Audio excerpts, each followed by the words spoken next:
Please welcome Anthony Griffith, ladies and gentlemen.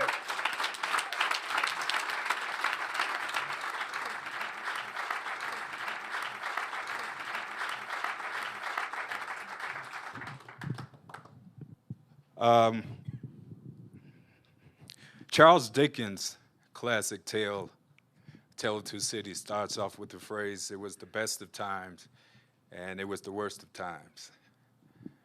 In 1990, I moved from Chicago with my family to LA to seek my fame and fortune, and in a couple of weeks of being there, I got two important phone calls. One was from the talent coordinator for The Tonight Show, offering me to have a spot as a comedian on The Tonight Show. And the second call was that my daughter's doctor had called up to say that her cancer had resurfaced.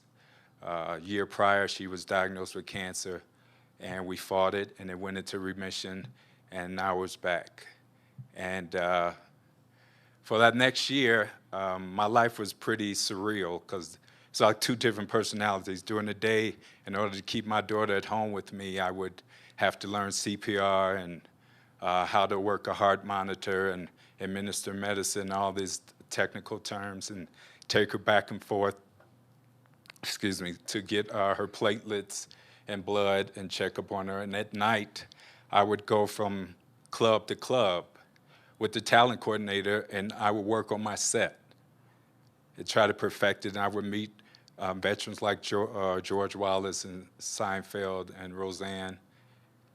And I thought that everything was great because we had beat the cancer before we could beat it again. And this was the first time that I was going to be in front of millions of people on The Tonight Show. And the first time on The Tonight Show, I was extremely nervous. All I could think about while I was backstage being introduced was, don't mess up. Just don't mess up. Whatever you do, don't mess up. And the curtains open, and there's 600 people, and the cameras, and Johnny's over there, and the band is over there, and I don't know what I said for the next 6 minutes, but I got 6 applause breaks. And the great part of that night was that I was going to my car, and I met Johnny, who was going to his car, and it was just a private moment between us in the parking lot of him saying, "You were very funny. You're extremely funny. Start working on your second Tonight Show, because I want you back." By the time I got the official call for my second Tonight Show, my daughter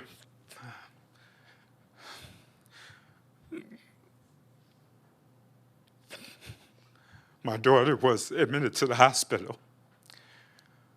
If you don't know about cancer, when it comes back hard. It's like beating up a gangbanger for the first time, and then it's coming back, and he's coming back meaner and stronger, and he's coming with his friends. So in order to compensate for that, you have to raise the chemo, and you have to raise the medicine, and you have to raise the radiation, which is difficult for an adult, but she was only 2. So she's bald, which she doesn't mind because every kid in the ward is bald. And she thinks this is a part of life. And she can't keep her food down. And you're not prepared for this. There's no books. There's no home ed class to teach you how to deal with this. And you can't go to a therapist because in the black world, a therapist is taboo. It's reserved for rich white people. So you're trying to figure it out. What did I do? Maybe it's something I did. Maybe it's something my wife did. Maybe my doctor diagnosed it erroneously, something.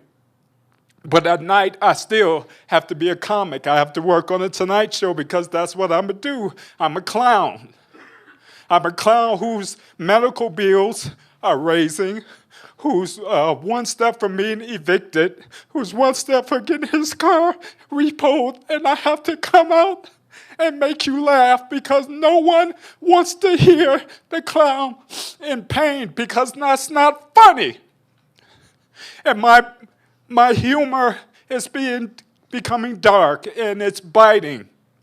And it's becoming hateful. And the talent coordinator is seeing that there's a problem because the NBC is all about nice and just everything is going to be okay. And we're starting to buck horns because he wants everything light and I want to be honest and tell life.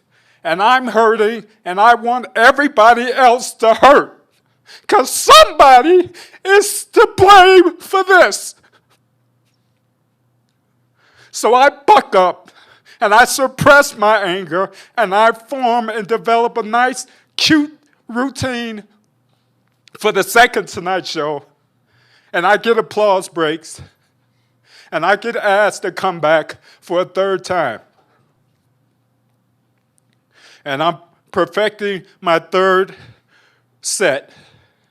And the doctor asked me to come in. And I know something's wrong because even the doctor is crying. And doctors don't cry.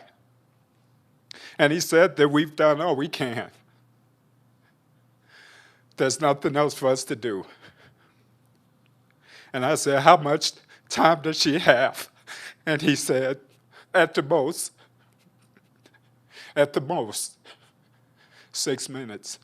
6 weeks, I'm sorry. And I should plan for that. And I'm thinking, how do I plan for that? I haven't planned to buy her her first bicycle. I haven't planned to walk her to school. I haven't planned to take pictures of her on her prom. I haven't planned to walk her down the aisle to get married. How am I going to plan to buy her a dress to be buried in?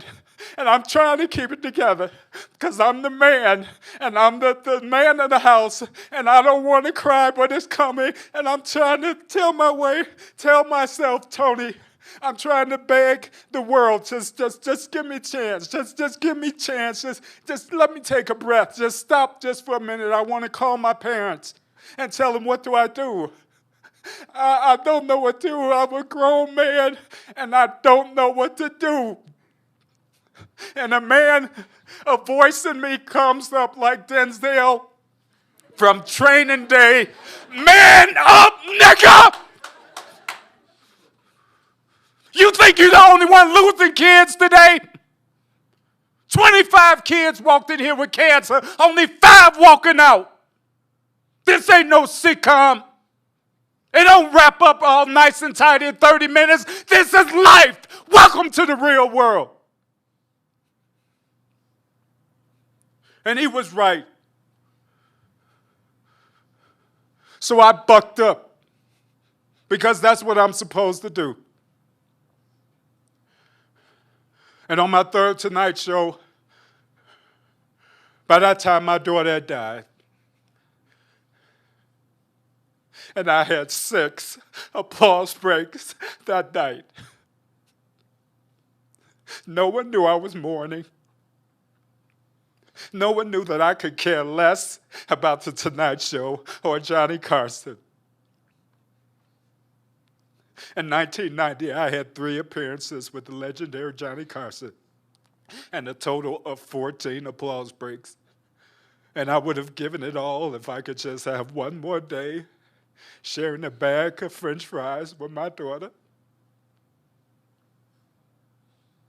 It was the best of times. It was the worst of times. Thank you.